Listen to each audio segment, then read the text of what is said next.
Making lumpiang Shanghai with me. Ano, tara?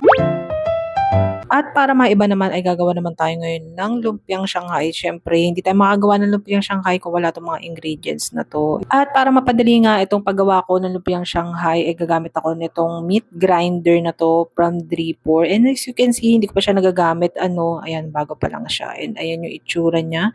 At napakaganda rin naman talaga itong gamitin ito. Sobrang sharp nung kanyang blades. Meron rin kasama yan na rubber na ilalagay sa ilalim niya para hindi naman maggalaw-galaw to kapag ginamit na natin siya. So, ayan siya. Naugasan ko na siya and na-assemble ko na. So, ganyan yung itsura niya. At dito nga, sinulan ko na yung pagbabalat ng carrot. Isa lang yung nilagay ko dahil marami na rin yan kapag ka nag-grind na. And, ayan, fast forward nga, pinagsama-sama ko na yung lahat ng ingredients dito. And, ayan, grind ko na siya.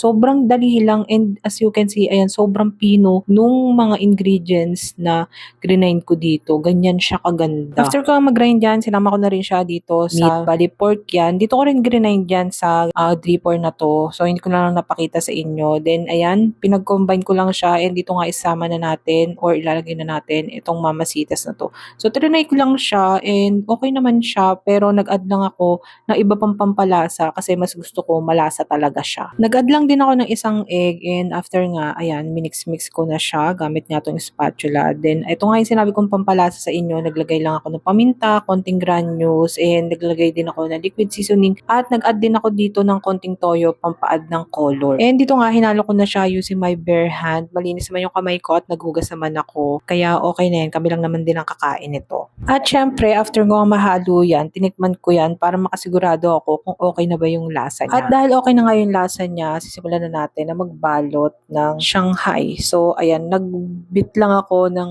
hawak mo ang beat, hawak mo. Charot.